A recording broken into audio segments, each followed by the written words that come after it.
Sejam bem-vindos ao MDVcast, o podcast dos médicos de valor. Hoje nós temos a honra de receber o padre Milton Ferreroni, sacerdote da prelazia do Opus Dei, que atua em Fortaleza, no Ceará. Ele é conhecido por suas meditações espirituais e reflexões profundas sobre a fé cristã. Padre Milton compartilha ensinamentos que tocam o coração e fortalecem a espiritualidade dos seus fiéis. Prepare-se para uma conversa edificante que une fé, medicina, sabedoria, sacerdócio e dedicação ao serviço de Deus.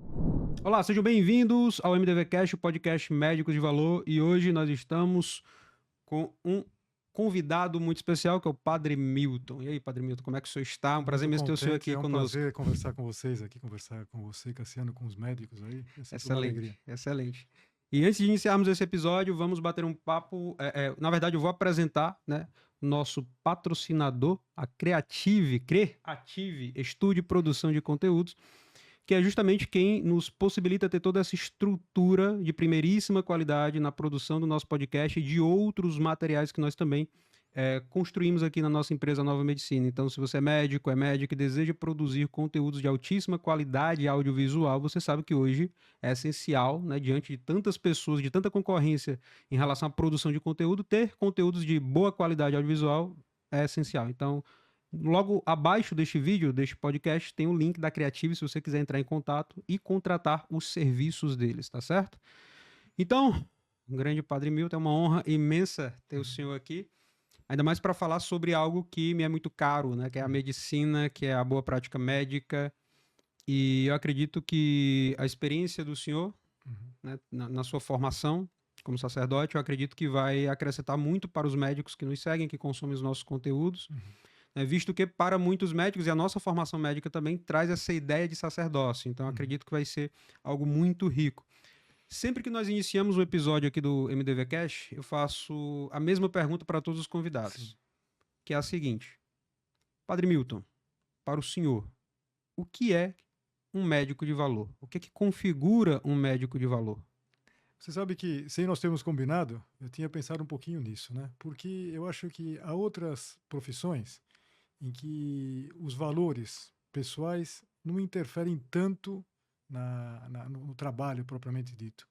Mas um médico, ele trata com momentos tão delicados da pessoa, com momentos tão sensíveis, que ele precisa ser um homem de valor. Isso influi na própria. Não basta ele ser um grande técnico, um grande profissional do ponto de vista do conhecimento, da ciência médica. Ele precisa ser um homem muito humano. Falar de humano é falar de valores, falar das virtudes. Então, existe uma ligação muito direta nessa profissão de cuidar da pessoa que está infirmitas, né? O enfermo, na verdade, é aquele que não está firme, dizia o Santo Agostinho, né? Que ele não está firme, não está. Sempre todos nós, com uma certa frequência, passamos por uma dificuldade e a gente precisa de alguém que seja firme nos valores e que passe essa segurança, passe essa confiança, não só a técnica. Isso é muito importante. Eu sempre penso nisso. Há uns anos atrás eu tive a alegria de pregar um retiro para a Sociedade Médica São Lucas, Sim. que eles fazem anualmente. E eu me lembrava dessa ideia, que quando nós combinamos de ter nosso bate-papo de hoje, eu falei, puxa, essa é uma ideia importante, que eu me lembro de ter falado com eles um pouquinho naquela ocasião, que o médico influi. Vamos pensar, outras profissões, eu antes de ser padre era engenheiro, não é que o engenheiro não precisa ter valores, não precisa ter virtudes, mas ele pode fazer tecnicamente, sei lá, construir, ele pode projetar, sem que isso interfira tanto a vida dele. Mas o médico não. O médico, ele, de alguma maneira, ele se entrega ao paciente. E isso é muito importante. Excelente, excelente. É uma visão diferente. É. É a primeira vez que eu vejo trazer dessa maneira, né? Bem Tá. interessante. E o senhor disse que antes de ser padre era engenheiro. Não, na verdade, eu estudei engenharia. Eu me formei em engenharia. Ah. Eu já tava, concluí o curso, eu quis terminar, mas eu já estava inclinado para o sacerdócio. Então Com quantos anos isso? eu me formei em engenharia com 24 anos. Mas Faz muitos anos já. E como é que foi esse processo, né? O senhor sai de uma... Foi na UFC? Não, eu sou de São Paulo, mas eu me formei no Paraná, eu me formei na Federal do Paraná. Então, o senhor se Né? formou na Federal do Paraná. O que Exato. foi que aconteceu? Como é que foi essa mudança de rota de um engenheiro? Vamos pensar o seguinte, propriamente não houve uma mudança de rota abrupta, né? Certo. Eu já vinha pensando nisso, Entendi. então teve uma espécie de um overlapping assim, então eu já ia terminando, já ia me orientando para isso, né? Eu me formei pouco depois, eu já fui para Roma, Mas desde o começo havia uma inclinação para esta entrada, digamos assim, mais profunda, né, na nossa na... Igreja Sim, Católica, veja, mas pelo Opus Dei. sim, exatamente. Eu já era um fiel do Opus Dei, já desde muito cedo, né? Muito jovem. Na época se podia pedir admissão muito jovem, né? Então eu já tinha pedido admissão. E isso foi amadurecendo. A gente pode pensar que a minha vocação ao sacerdócio, ela se desenvolveu dentro da minha vocação já como fiel do Opus Dei, como fiel numerário. Entendi. Então eu já estava estudando, já estava com essa ideia, com essa vocação, né? Com essa chamada. Então, eu já terminando a engenharia, já estava me apontando lá para o sacerdócio. Então, eu digo, não sou engenheiro porque acho que o engenheiro ele se faz na prática, no dia a dia e tal. Mas eu quis trazer esse exemplo por quê? Porque, de fato, um engenheiro, e eu quis falar isso porque nenhum engenheiro pensa que eu estou desprezando uma profissão que eu gosto muito. E acho que até me ajudou a tentar organizar a minha forma de falar, de conversar. Mas um engenheiro pode exercer a sua profissão, não deve, mas pode exercer a sua profissão sem ter valores muito marcados de lealdade, de compromisso, de alteridade, de empatia. Um médico eu não consigo imaginar, porque o médico ele trata com gente, trata com um engenheiro pode se debruçar lá numa prancheta, pode se debruçar num projeto, numa execução. Claro que vão ser muitas as condições que ele vai ter que tratar com pessoas, mas o médico trata com gente, né? Acho que isso é um lugar comum que vocês aprendem muito, mas que não se trata de tratar das doenças, mas dos doentes, né? Isso. Os doentes, que são pessoas enfermas, né? Não firmos, né? Não, infirmos, né? Não firmes, que estão precisando de um apoio, estão precisando às vezes de uma palavra, né? Que faz toda a diferença, né?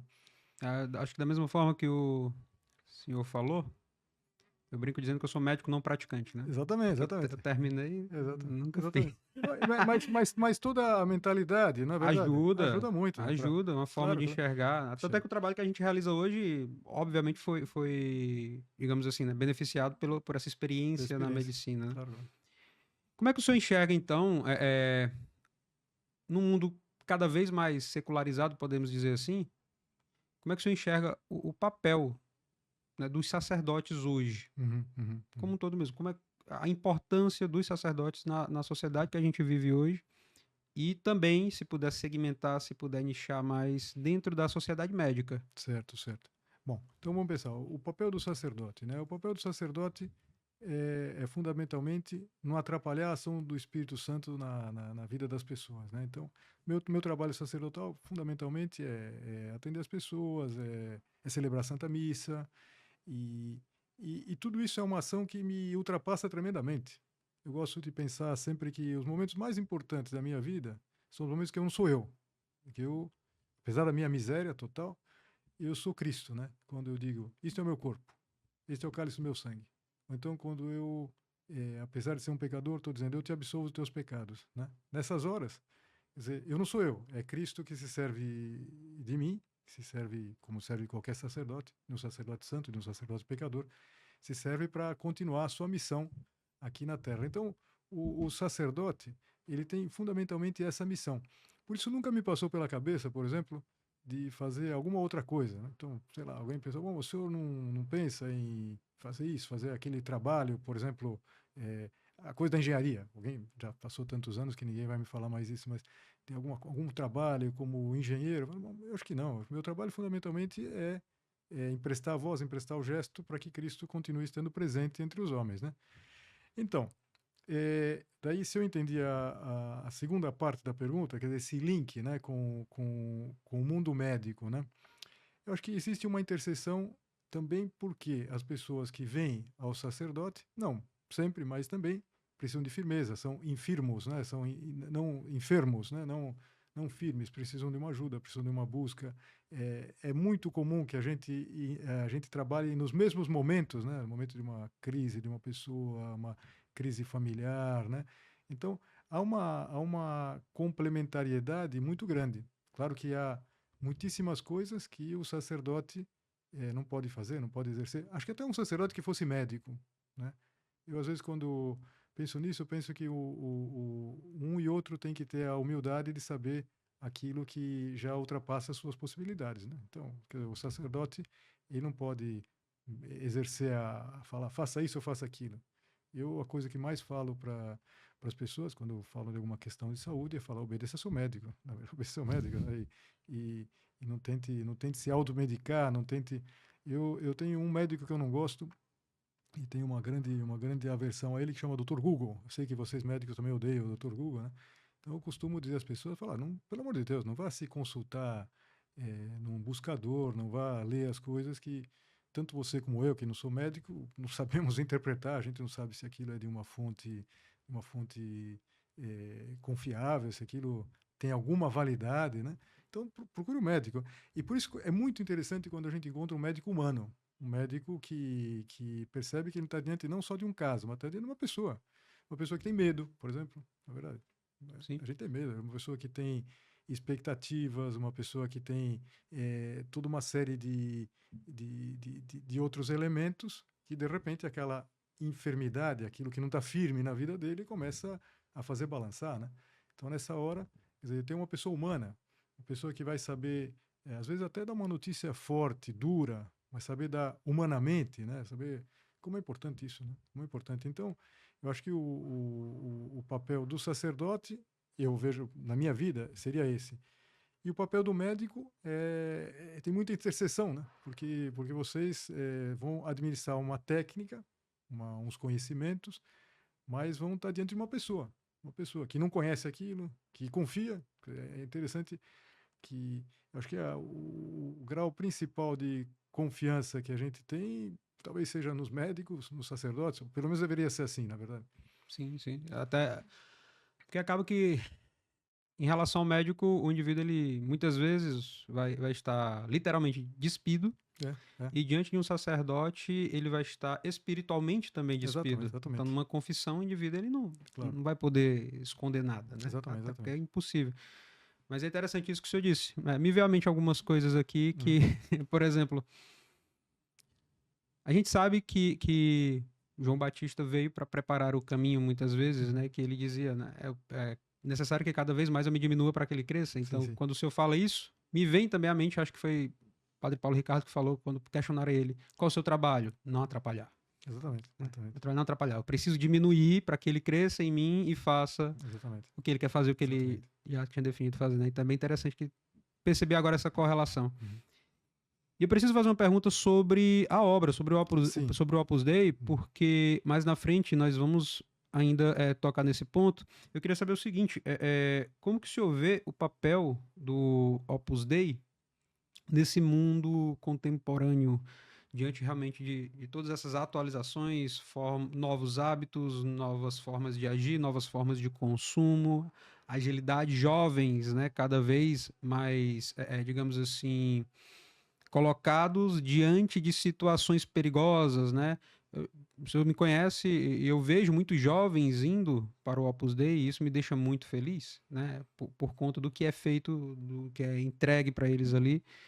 E eu queria saber qual a visão do senhor justamente nesse ponto.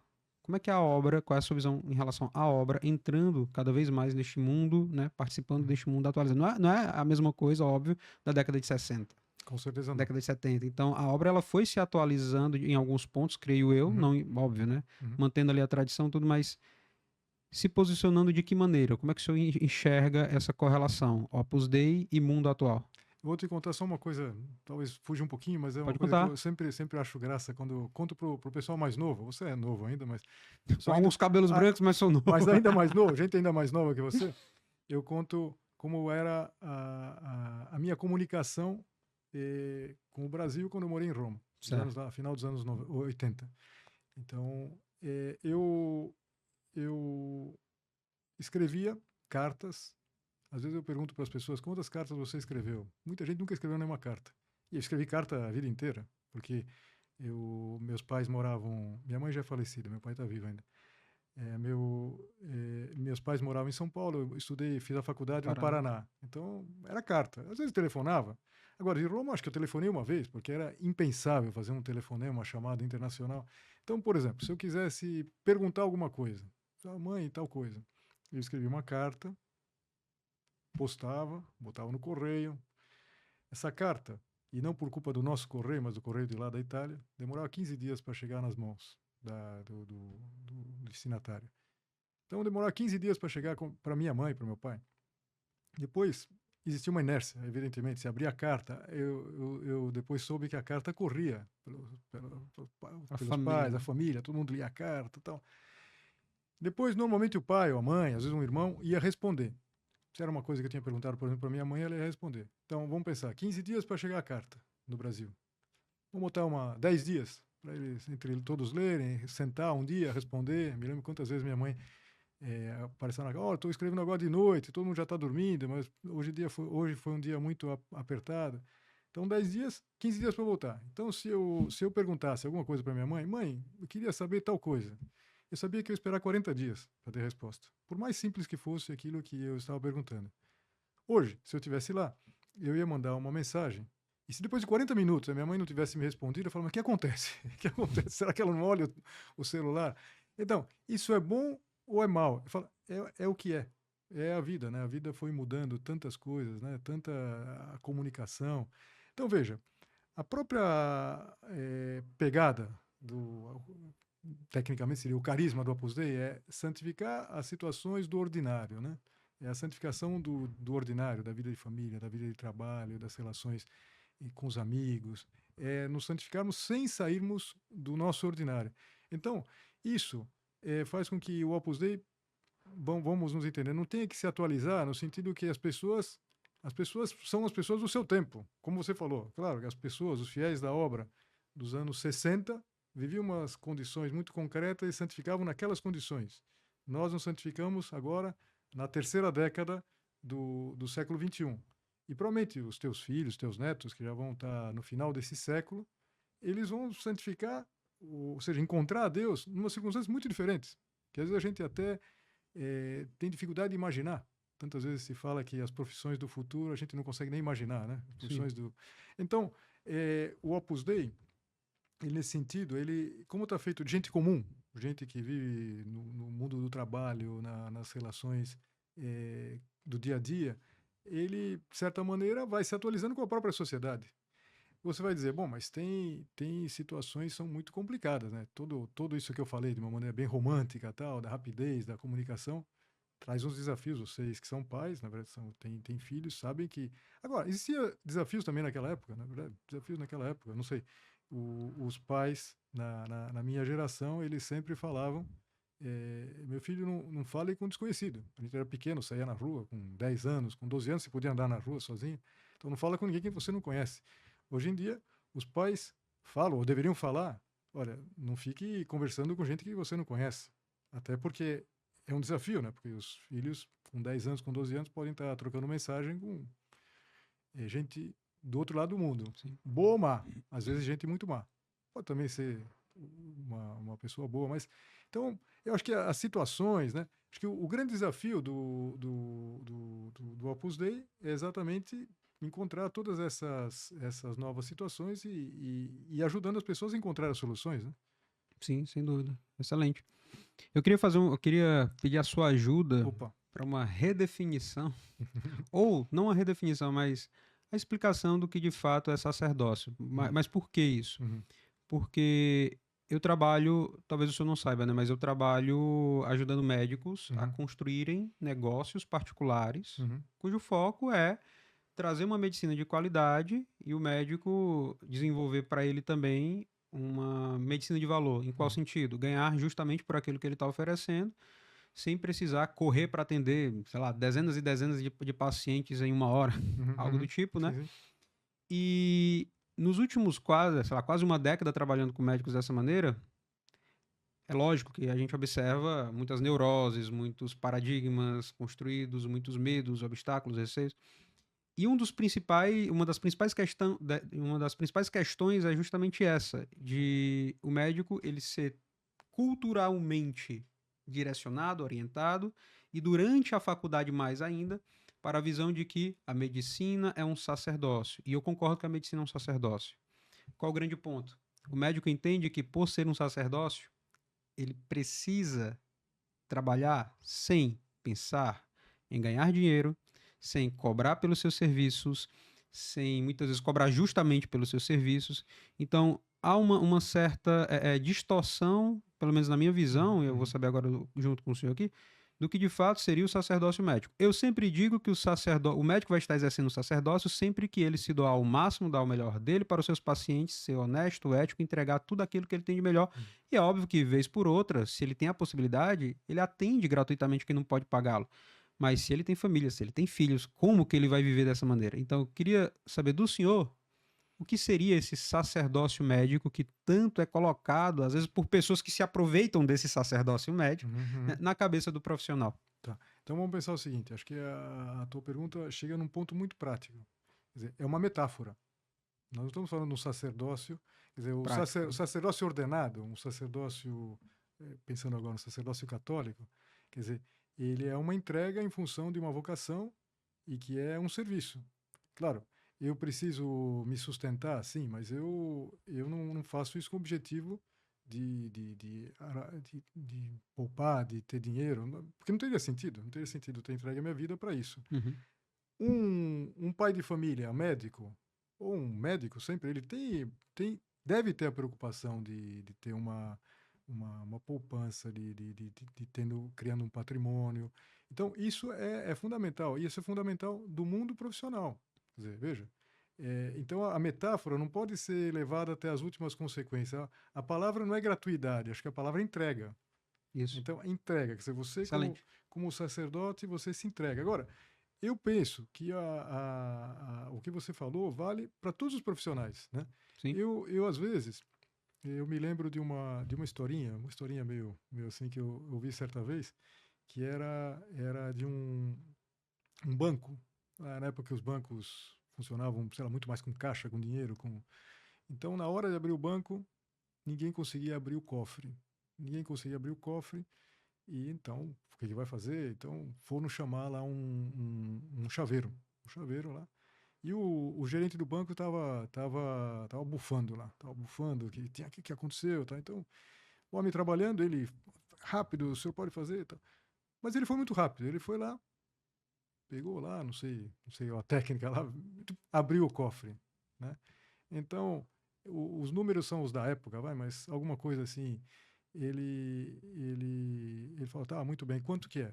O homem falou, R$ 300. Ele falou, o quê? R$ 300? O senhor veio aqui, girou uma e fechou e abriu? O senhor estava me roubando. O senhor falou, tá bom. Bum, bateu, deixou fechado e saiu. O pessoal foi lá tentar abrir, não conseguia, né? Então ficaram desesperados e o, os funcionários lá tentando, o senhor precisa ver, o senhor precisa pedir desculpa para ele. Fala, não, mas ele, onde já se viu, falou, nós precisamos abrir o cofre. Então foram lá chamar esse senhor, já era um senhor de uma certa idade, e então ele falou, não, ele me ofendeu, ele falou que eu sou um ladrão, eu não volto lá. Não, mas ele vai pedir desculpa pro senhor, tal. Então voltou meio rangendo os dentes lá, o gerente pediu desculpa para ele e ele foi lá, abriu. Então daí ele falou, tá bom, olha, então aqui tá os R$ 300, senhor. Não, não, não, abri duas vezes, R$ 600. E tava muito certo, ele tava muito certo. Por quê? Porque ele tinha uma técnica, ele não aprendeu isso da noite pro dia, e ele vivia disso. Como precisa ser bem pago uma empregada doméstica, como precisa ser bem pago, não sei, um chaveiro, precisa ser bem pago. Então, quer dizer, eu acho que, claro que todos os profissionais precisam ser bem pagos. Faz parte de uma justiça social muito importante. Então, acho que uma forma muito prática de um médico viver essa, essa entrega, esse sacerdócio, é dar o melhor de si, Dá o melhor de si. Seja que ele está atendendo num serviço público, seja que ele está atendendo no serviço privado. Quer dizer, é a mesma entrega, é o mesmo sacerdócio. Eu acho que aí é onde fica mais essa metáfora, né? E às vezes tem médico que questiona a seguinte situação. Cassiano, eu atendo no meu consultório e normalmente eu passo 1 hora com o meu paciente, 45 minutos, 1 hora e meia. Mas quando eu estou no convênio, para eu bater a minha meta ali financeira, eu preciso atender um pouco mais rápido, né? E o que é que tu acha? Eu devo modificar? Olha, o que é que acontece? Primeiro você precisa ver o convênio, porque às vezes o convênio ele te cobra que você atenda rápido. Segundo, você não pode atender as duas pessoas de maneira diferente somente porque um é convênio e outro é particular. Agora, se o convênio ele tá ali te pressionando, ainda assim você tem de ver até onde você vai, né? Porque é isso que o senhor disse, no final das contas. Tem um termo, um conceito, né? Que é muito. Acho que quando você conhece um pouco a história de São José Maria Escrivá, acho que talvez o mais marcante seja esse conceito, que é o conceito de santificação do trabalho, Exatamente. né? E é interessante porque, dentre vários profissionais, a gente sabe que, desde a formação médica, até mesmo depois que o indivíduo vai trabalhar, é uma das profissões onde o indivíduo ele tem menos tempo livre, digamos Sim, sim. assim. Na formação, ele estuda de manhã e de tarde, às vezes emenda à noite. Uhum. Quando acaba, tem uma residência que pega 100 horas semanais de trabalho, 80, 100 horas semanais. E quando acaba, ele também, para fazer o dinheiro, levantar tudo, pô, trabalha muito. Então, ao meu ver, ao que me parece, a ideia da santificação do trabalho beneficia muito o médico que busca Uhum. justamente Uhum. esse desenvolvimento espiritual, digamos assim.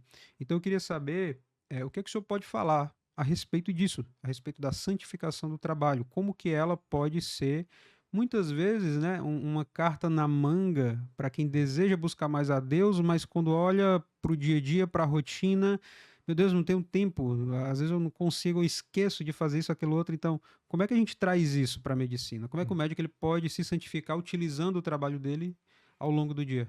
Sabe que você estava falando, eu estava imediatamente lembrando de um ponto do livro Caminho, do São José Maria Escrivá, em que ele dá digamos assim, o resumo do que é isso da santificação do trabalho. Ele diz, você quer ser santo? Ele diz assim, faz o que deves estar no que fazes. Cirúrgico. É cirúrgico, né? É o número 815 desse livro. Eu lembro de memória porque muitas vezes já usei nas pregações e tal. Então, faz o que deves, né? Então, você falou uma situação que eu imagino, um profissional que tem que, para atender por um convênio, ou atender num serviço público, ele tem que atender mais rapidamente. Mas isso não significa atender pior. Talvez ele vai ter que exercer ainda mais esse faz o que deves. Naquele momento ele está lá, concentrado. Faz o que deves. Está no que fazes. Né?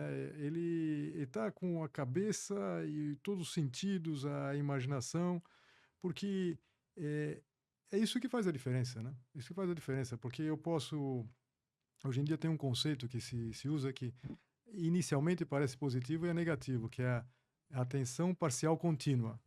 Eu acho que a gente vive muito em atenção parcial contínua. Por quê? Porque a gente está trabalhando, mas a gente está sempre olhando uma mensagem, está sempre olhando uma atualização, coisas importantes, às vezes do próprio trabalho. Né? Eu sei que boa parte do teu trabalho se desenvolve na rede, não é verdade? Uhum. Então, claro. Então, que é uma forma de apresentar o próprio profissionalismo, mas a gente pode se perder e não viver, sobretudo, essa segunda parte do binômio, né? Está no que fazes. Então, quer dizer, o médico, né, quando ele está diante de um enfermo, de uma pessoa que ele tem uma visão, ele tem que ter essa visão profunda, olhar assim, quer dizer, olhar e ser capaz de entender até circunstâncias pessoais, o quanto vai ser doloroso para aquela pessoa um tratamento. Doloroso não só do ponto de vista físico, mas doloroso, por exemplo, a ansiedade que isso está gerando naquela pessoa, tudo isso faz parte. Não? Então, o estar no que fazes ajuda precisamente nessas situações que vocês têm que tempo negativo, como se diz, né? Tem tempo negativo, tem que fazer muita coisa em pouco tempo, então tem que encontrar tempo onde não existe, né? Excelente. E é como se fosse, sei lá, né? O senhor falando aí me veio à mente, é como se você estivesse cavando realmente, tá lá o paciente na sua frente, é como se você estivesse cavando um buraco, né? camada de terra que você tira, você vai aprofundando, aprofundando, aprofundando, e se você não tiver focado naquilo, você não chega, né, no cerne da questão, Exatamente, né? exatamente. E entendendo que o indivíduo ele tem ali suas dimensões, né, biológicas, psicológicas, espirituais, muitas vezes o médico ele fica ali, né, na camada mais superficial. Uhum, uhum, Né, justamente talvez por isso. uhum, Sempre celular ligado, sempre, né, atenção dispersa, chama uhum. aqui, chama acolá. Excelente.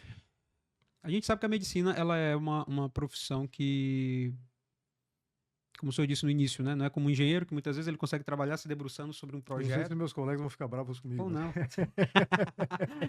O médico até pode, tem algumas áreas que ele Sim, consegue fazer isso sim. também, mas é difícil você não ter essa troca com o paciente Uhum, se você é um médico, como o senhor disse, que está ali no que ele está fazendo, né? uhum, E aí é que entra um ponto importante. Qual o grande diferencial que o senhor enxerga na presença? Eu não vou uhum, jogar uma uhum. batata quente na mão Sim, do sim, senhor, dividindo tipos sim, diferentes de sim, médicos, sim, mas sim. vou ajudá-lo na presença e na ausência da fé Uhum, na uhum, prática médica. Ou uhum, seja, quando a fé está presente, uhum. não falo do paciente, eu falo do Sim, sim, médico. sim, sim. O que é que acontece na visão do senhor de positivo? E o que é que acontece de negativo quando a fé não está presente? Como Uhum, que isso influencia muitas vezes a boa prática médica, né, beneficiando o paciente, o próprio profissional? uhum. Como é que o senhor pensa a respeito? O que é que o senhor Veja, pensa a respeito disso? a fé, ela vai te dar uma antropologia, né? Antropologia, que em função da fé que uma pessoa tem, ele vai olhar o homem de uma determinada maneira. Não estou dizendo que uma pessoa que não tenha a fé, a prática religiosa, vai necessariamente ter uma antropologia deficiente.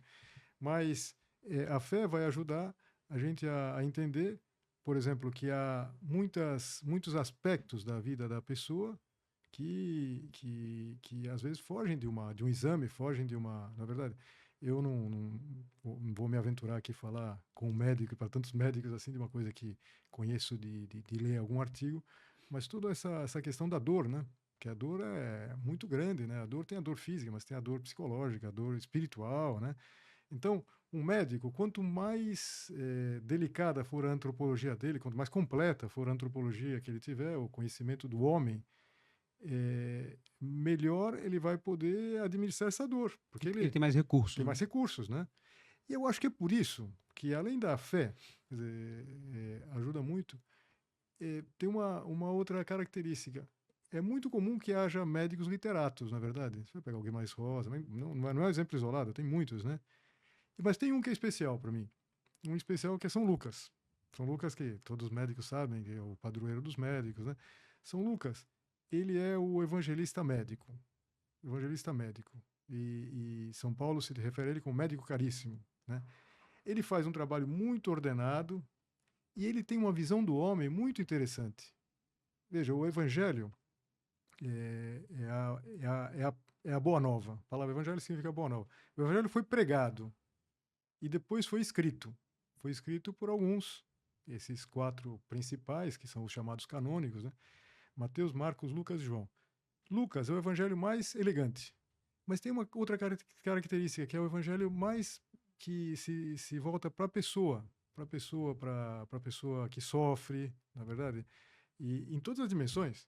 Não é uma coincidência que ele seja conhecido como o evangelho da misericórdia. Ele trata muito isso, porque ele tem essa misericórdia. Essa é uma atitude própria do médico. Sim. O médico não pode, veja, o médico, eu não tenho dúvida que o médico ele tem que ter até um certo, não digo afastamento, mas uma certa, ele não pode se envolver, né? Imagina o que seria de um médico que, sei lá, num hospital de campanha, ele tivesse se envolvendo com cada caso, ele atenderia um e não atenderia 200. Mas ele precisa saber o que é a dor, o que sofre, o medo. Então, São Lucas ele trata isso especialmente. Trata especialmente. Então, a fé, o conhecimento do que transcende, ajuda a ter uma visão mais completa, na minha visão, uma visão mais completa do homem e, consequentemente, ser melhor médico. Né? Fica como esse recurso a mais, É um né? Que recurso ele a mais. vai poder Ele vê utilizar. mais, né? Que vamos pensar assim, nesse copo d'água, quer dizer, eu olho assim, evidentemente não vejo nada, né? Eu vejo só água e nada mais. Agora, evidentemente que se fizer um teste aqui, você vai ver uma série de de micro-organismos que estão aqui presentes e que eu não posso detectar. Quer dizer, a minha visão principal, não tem nada aqui, não tem nada. Talvez um matuto vai dizer, não tem nada aqui, eu posso beber essa água, mas ela pode estar contaminada, Sim. né? Mesmo que não apareça, né? Então, a fé não é enxergar coisas um pouco imaginárias. A fé é enxergar mais o real, é enxergar uma dimensão mais transcender, como a palavra diz, transcender, enxergar mais, né? Então, o médico com fé, eu não estou pensando que ele vai distribuir orações, passar novenas para as pessoas, não, ele tem que passar remédios, tem que dar tratamentos, mas ele vai conseguir ver o paciente de uma maneira mais completa, né? E quando o médico ele esfria, não em relação à fé, mas Tá. em relação ao trato mesmo, porque Uhum. vamos lá, o indivíduo muitos médicos, pelo menos muitos dos quais já entraram em contato comigo, mas eu acredito que é um modelo que se replica, né, em um N maior, mas muitos médicos fizeram medicina, entraram na medicina por, dentre os vários motivos, os principais, poxa, eu gosto de gente, eu gosto de cuidar de pessoas. Uhum. E o que que acontece? O que que a gente observou, e tem muitos estudos hoje mostrando isso também. Depois de um tempo, ele vai esfriando, ele vai... A medicina em si, não sei se pela rotina, não sei se pelo estresse, ele vai esfriando, se distanciando, ele vai se perdendo aos poucos. Aí, sei lá, pode culminar, né, em um burnout, em uma Uhum. depressão, alguma coisa do tipo.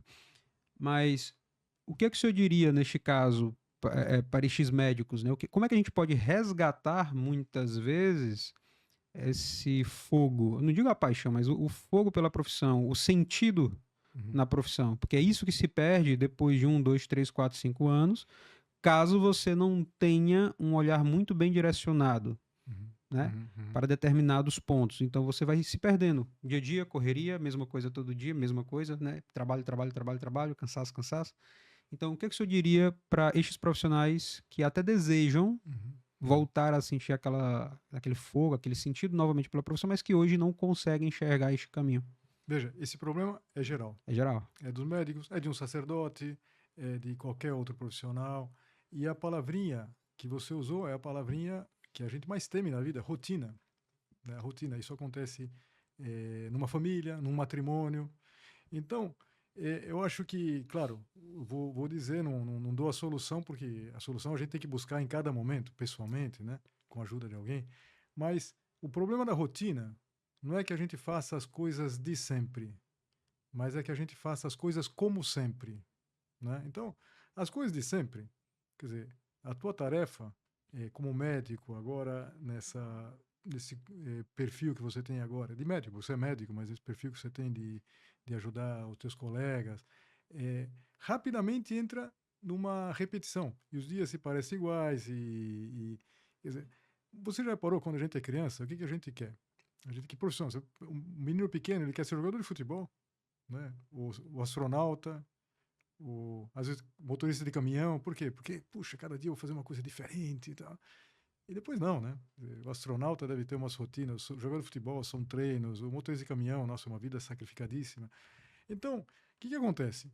Acontece que a gente precisa saber ver a poesia nessa prosa diária.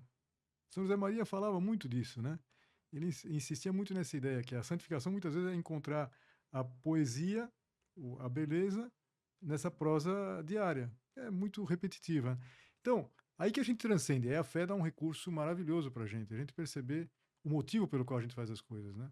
E imagino que vocês, e aí sim vocês são um autêntico sacerdócio, quer dizer, cada vez que vocês podem, por exemplo, ajudar uma pessoa a dar um passo, a vencer um medo, ou administrar uma nova situação da própria vida, quer dizer, do ponto de vista médico, né? Que é uma alegria, um retorno muito grande, na verdade, um retorno muito grande. Então, essa busca é de conseguir transcender. A gente precisa, por assim dizer, olhar e enxergar mais longe. A gente não pode ver só o que está naquele momento. Tem uma historinha divertida que eu achei graça quando eu li. Eu não vou saber repetir, mas até porque precisaria de poesia. Mas era na época do começo do século, eu creio, começo do século XX, né? Uma pessoa queria vender um sítio que tinha lá no Rio de Janeiro e queria fazer um anúncio nos classificados. Esses anúncios normalmente são tremendamente quase telegráficos lá, vendo tantos metros quadrados, tal, face sul, tal. E o fato é que esse sujeito ele era amigo do Olavo Bilac, né? Eu pedi para o Olavo Bilac fazer um texto lá para ele colocar no jornal, né? Então o Olavo Bilac fez uma poesia, né? Então fala, vendo um lindo sítio onde os passarinhos acordam e o sol, tal. E fez uma coisa linda, assim, um regato, né? Então passou o tempo e esse amigo que tinha pedido pro Olavo Bilac, se encontraram, né? E o Olavo Bilac falou, você conseguiu vender o sítio? Fala, rapaz, depois que eu li aquilo, não vendi. Eu acho que às vezes a gente precisaria fazer isso, né? A gente precisaria olhar a nossa vida um pouco de fora. E isso também, a nossa fé, né? A vivência religiosa, ajuda a gente a fazer um tempo de meditação, às vezes fazer até um retiro espiritual, né? Curto, um final de semana. A gente para um pouquinho, olhar para a própria vida, né? E perceber que a nossa vida é muito bonita. Só que a gente, a base de fazer as mesmas coisas, a gente começa a fazer as coisas como sempre e não percebe que tem um colorido, tem uma beleza, né? É tão comum isso não sei quando a gente perde uma pessoa, né? Perde os pais, né? Perde a mãe. Então a gente pensa, puxa, eu tinha que ter aproveitado mais aqueles momentos do dia a dia, né? Então é um desafio para todos nós, né? É um desafio que aí sim eu acho que a fé tem um papel fundamental, né? Que acaba influenciando a própria questão da gratidão, né, pela nossa vida. Com certeza, com certeza. A nossa vida é muito bonita, né? Nossa vida é muito Verdade. bonita. E às vezes a gente espera algo negativo pra gente utilizar como referência É, pra ver que a nossa vida é boa, né? exatamente. Então, poxa, realmente tem uma pessoa pior do que a minha, que tá numa situação pior do que a minha, aí só assim eu vejo que eu tô com uma situação melhor, mas não é um viés tão interessante, né? Acho que é isso que o senhor disse, você parar e meditar, olhar realmente, analisar cada ponto do que você está vivenciando hoje, Uhum. e ser grato pelas situações, realmente é algo bem interessante. E Padre, desculpa, só de cortar uma coisa. pode Acho que uma falar. coisa interessante para vocês perceberem isso e eu sei que vocês notam isso desde que até quando são internos lá, Ah, como as pessoas ficam agradecidas a vocês, né? demais. Sei lá, todo estudante, sobretudo o pessoal na residência, conta, padre, tem uma senhora que veio lá do interior, me trouxe um queijo, me trouxe uma. é, e se vê como as pessoas estão contentes, né? Quer dizer, isso é um aspecto bonito da vida, né? Eu acho que às vezes alguns desses presentes simples que vocês recebem Sim, vale mais do que o maior salário que poderia sim. receber, na verdade, porque Doce, pato, galinha, na verdade, ovo. exatamente, Mas é. verdade. Eu acredito que até nisso é para se ter cuidado para que até mesmo esses momentos de reconhecimento, de amor mesmo do paciente pelo médico, de um carinho, né, de dar ali um presente, para que eles também não se tornem algo automatizado para você, Uhum, uhum. né? Porque tem médico que realmente recebe muito, muito, muito, muito, muito, aí a hora diz, né, só mais um ovo, mas não é só mais Não um é ovo. aquela pessoa que trouxe lá. Teve todo um trabalho, ele teve toda uma atenção direcionada para você. Tem um outro conceito que eu acho muito interessante, que eu ouvi pela primeira vez no Opus Dei, que é a questão do apostolado. Sim, sim. Eu queria saber como, ou então, se é possível, primeiramente, o médico exercer um apostolado dentro da medicina e, caso seja possível, de que forma? Uhum, uhum. Veja, isso é muito do espírito do Opus Dei. São José Maria falava que todos nós temos que fazer apostolado com os nossos companheiros, com as pessoas com quem a gente convive. Então vamos pensar, o primeiro apostolado, sempre o apostolado dentro da família, mas depois o apostolado com os colegas, né? E qual que é o apostolado com os colegas? Ele costumava dizer da amizade e confidência. Então vamos pensar o seguinte: não se trata de você organizar alguma coisa, de você ser uma espécie de representante da igreja dentro do corpo médico. Não, você é médico, como o teu colega é médico. Agora, vamos pensar, por exemplo, o seguinte: você, na medida que se confidencia, exatamente porque é amizade, dos teus desafios familiares, pessoais, muitas dessas coisas que foram saindo aqui, né? Como conseguir vencer a rotina, como tocou o coração, quer dizer, o agradecimento lá daquela pessoa que trouxe lá uma cesta de ovos, né? E muitas vezes, nessa coerência de vida, por exemplo, uma coisa muito importante, que é para todas as profissões, mas, por exemplo, a lealdade, de não falar mal uns dos outros, mas saber sempre falar só bem das pessoas que estão ausentes. Se a gente vai falar alguma coisa, a gente fala com o próprio interessado, né? Então, tudo isso vai mudando o ambiente ao nosso redor. Eu acho que todos nós, qualquer profissão, um médico não será diferente, temos a experiência de algum profissional com quem a gente trabalhou que a presença dele mudava. As pessoas, às vezes, quando não sabem muito expressar, dizem, tinha uma energia. Sim. Tem uma energia. Então, o apostolado é essa energia, que na verdade o quê? É a coerência de vida, é a forma de tratar a Deus, é essa proximidade com Deus que acaba influindo nas pessoas. Esse é o apostolado.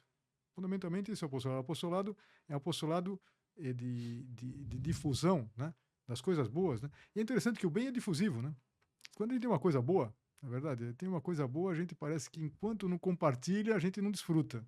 Verdade. Então, não é que bom, então agora eu vou, além de ser médico, eu vou me esforçar para passar umas coisas, para fazer, mandar umas mensagens. Não, é fundamentalmente na amizade e na confidência. Esse é o postulado.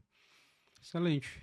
Acredito que muitas vezes a gente consegue observar isso a partir das virtudes, né, que o médico Com possui, certeza, com certeza. né?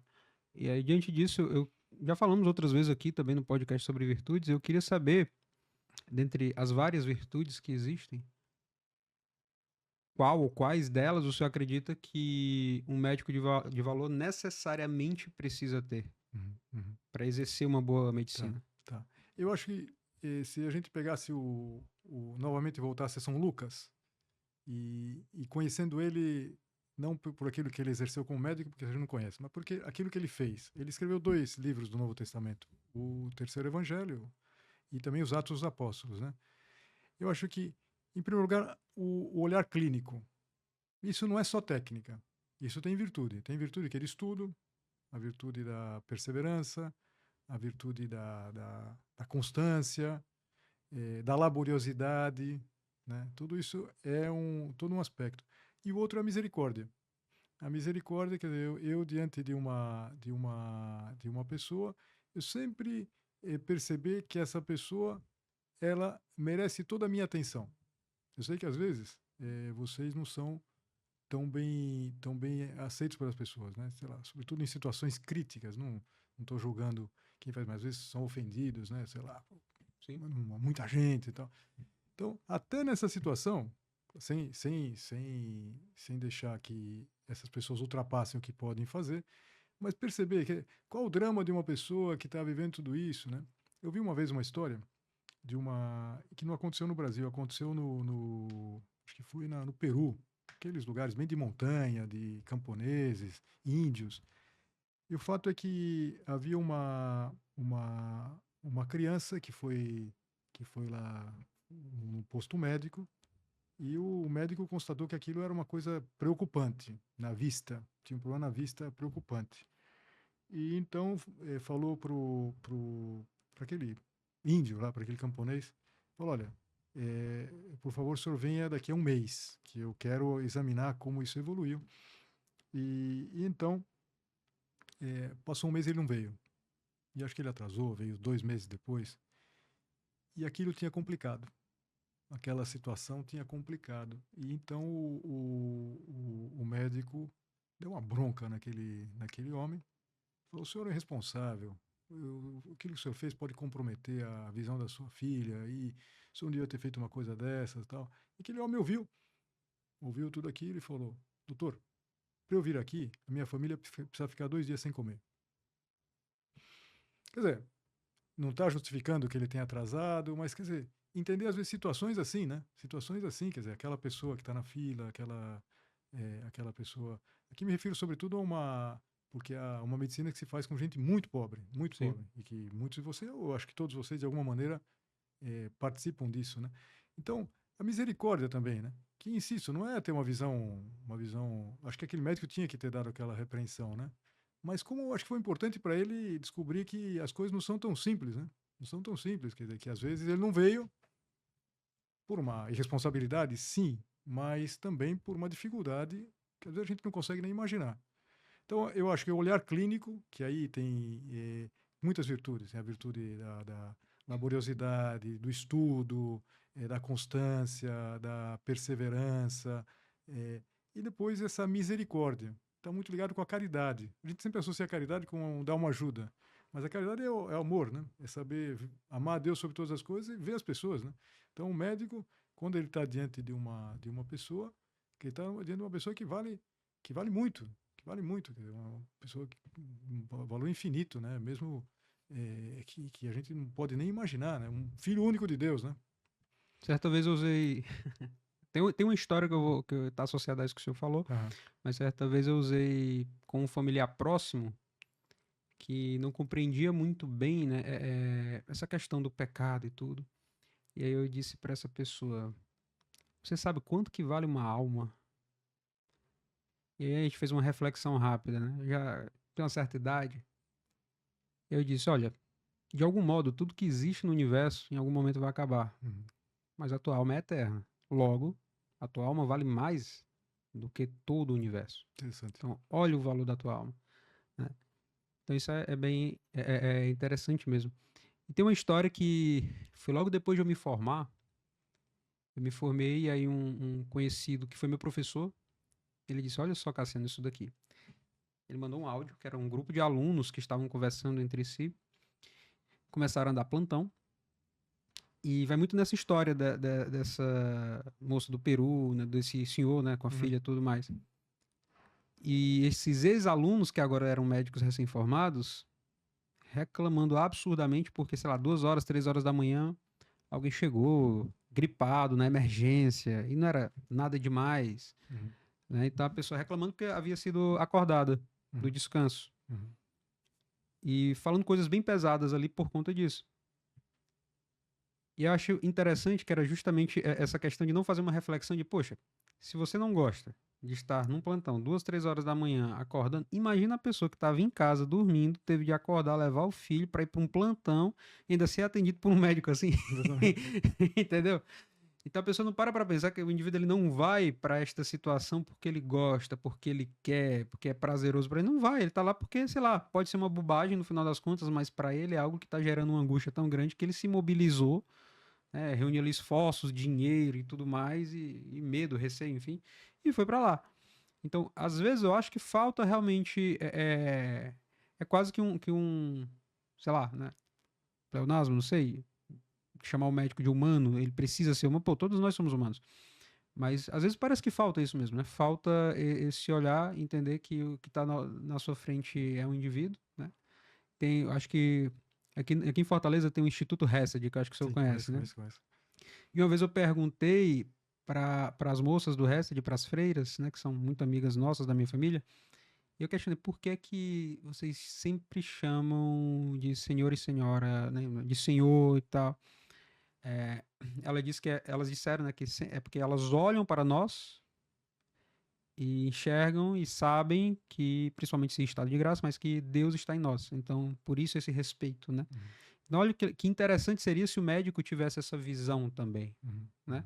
E aí vai lá para as escrituras, né? É, Estive enfermo e você cuidou de mim, exatamente, né? exatamente. Então é interessante ter essa visão dentro da medicina. Eu queria saber também, padre, aproveitando esses momentos, uma conversa muito boa, né? Mas o tempo vai passando.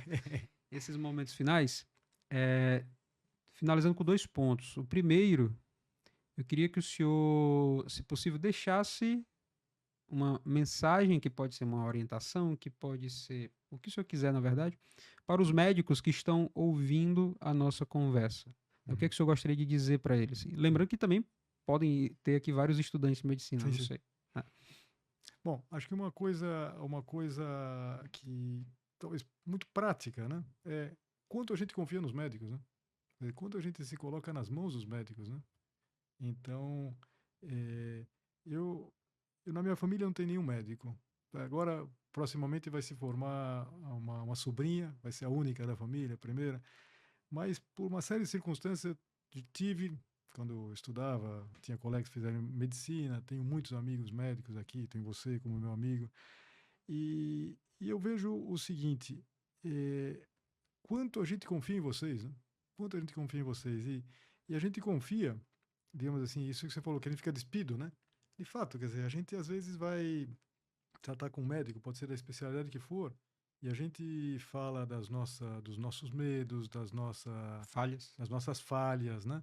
Então, digamos assim, essa entrega que a gente tem deve se fazer corresponder por uma entrega também eh, correspondente, né? Uma entrega Recíproca. proporcionada, recíproca, né? Porque, porque, porque isso faz parte também dessa paga, né? É claro que, voltando ao início, vocês precisam ser muito bem remunerados. Eu não tenho dúvida, não concordo com que os médicos, não, os médicos precisam ser bem remunerados. Por quê? Porque é uma profissão que exigiu muito, que continua exigindo muito, que é estressante, que vocês não têm fim de semana, não tem nada, vocês estão sempre à disposição. Agora, às vezes o médico ele pode perder um pouco esse brilho nos olhos, né? Porque, puxa, porque parece que não sou reconhecido, parece. Então, eu acho que eu expresso digamos assim, todo o mundo não médico, né? A gente confia muito em vocês. E a gente espera muito de vocês, né? Não é verdade que a medicina tá sendo mal vista, não. Vamos pensar, estão sendo bem avaliados os médicos, né? E a gente tem, em relação ao médico, eu diria, uma antecipação de simpatia, né? É Então, mesmo. na verdade, quer dizer, a gente, talvez algumas profissões não aconteça isso, não me ocorre nenhum exemplo agora, mas para o médico, eu vou no médico é, já com uma antecipação de simpatia, fala, esse homem vai me resolver, esse homem vai me ajudar, esse homem está disposto a me ajudar. Então, eu acho que isso quebra muito, às vezes, uma certa dificuldade, né? Ver o outro, né? Como você falava, ver um outro que vale muito, vale mais que todo o universo, né? Como você falou, mas também ver uma coisa interessante, né? Que essa outra pessoa que você vai poder ajudar, quer dizer, é uma pessoa que vai depois, não sei, você tem todo o teu esquema de ajudar as pessoas a difundir o trabalho. Quer dizer, o trabalho, ele muitas vezes é uma boa referência, né? Tem um grande amigo aqui que é um amigo da primeiríssima hora, é um médico. É o Dr. Ricardo Pereira. Ricardo Pereira, que é cardiologista, é a primeira pessoa que eu conheci aqui no Ceará quando cheguei. E então aconteceu uma vez uma coisa, que eu não sei se estou sendo indiscreto aqui, eu vou falar só dele, não falo da pessoa, porque até não conheço, mas eu fui fazer uma consulta, fui ter uma consulta com ele, e ele, claro, é muito meu amigo, você me tratou muito bem, como um grande amigo mesmo. Mas eu estava sentado, porque eu tinha que fazer um exame, que depois eu voltava no consultório dele, e do meu lado tinha um casal de idosos. Esse casal de idosos estavam comentando entre si como o doutor Ricardo nos trata bem. Eles nem sabiam que eu era amigo dele. Como eu fiquei contente com aquilo. Nem sei se contei isso pro doutor Ricardo. Mas, como eu fiquei. Quer dizer, estavam contentes de terem sido bem tratados, né? Ou seja, não é que ele tratava bem a mim, que sou seu, Amigo. seu amigo, né? Tratava bem a todo mundo. E, quer dizer, e que chamava atenção isso. Quer dizer, a gente tem uma antecipação de simpatia pelos médicos, né? A gente está de gratidão. Então, isso daí ajuda muito no trabalho. E, às vezes, o que é tratar bem? Tratar bem é um sorriso, na verdade. Quando a gente sorri para uma pessoa que vem até nós, a gente já está dando uma mensagem, uma linguagem não verbal, né? Eu estou falando, eu estou aqui para tentar resolver o seu problema. Nossa, eu fico de cara fechada assim, ou nem olho, né? Claro, eu estou dizendo aqui, bom, o que você quer que eu faça, mas diga logo. Rápido. Rápido. Excelente. E nós sempre terminamos Uhum, as nossas conversas uhum, pedindo, uhum, pedindo que o nosso convidado ele indique alguém uhum. para o podcast que ele acredita que tem uma história Tá. que de algum modo ele impacta positivamente, né, Uhum. a sociedade, as pessoas, enfim, e que seria interessante ter uma conversa com essa pessoa aqui no podcast Médicos Veja, de Valor. eu fico um pouco sem graça de dizer, porque eu gostaria de ter falado para ele, nem sei como ele está de disponibilidade, mas o doutor Ricardo Pereira, que é Ricardo Pereira, cardiologista. cardiologista, né, Tá que, bom? que Nossa equipe vai atrás dele. é um grande... Agora, preciso falar para ele, ele vai falar, Milton, o que você foi fazer? Mas é bom assim, tá certo. Não, mas eu acho que é sobre tudo isso. É um homem que ama a medicina e tem muito essa capacidade de interagir com as pessoas é um excelente profissional e, no meu caso, um excelente amigo também, um grande amigo. Então tá muito bem referenciado. Tá ótimo. Excelente. Padre Milton, muitíssimo obrigado pela conversa. Prazer, foi um prazer. Dava para conversar 3 horas aqui tranquilamente, foi um né? prazer. Meus queridos, espero que tenham gostado da nossa conversa, do nosso papo de hoje. Nos veremos novamente no próximo episódio do MDVcast, podcast Médico de Valor. Lembrem-se de sempre ativar o sino aqui do canal e assinar o canal também, né? Começar a seguir. Nos veremos em breve, ok? Até a próxima. Valeu.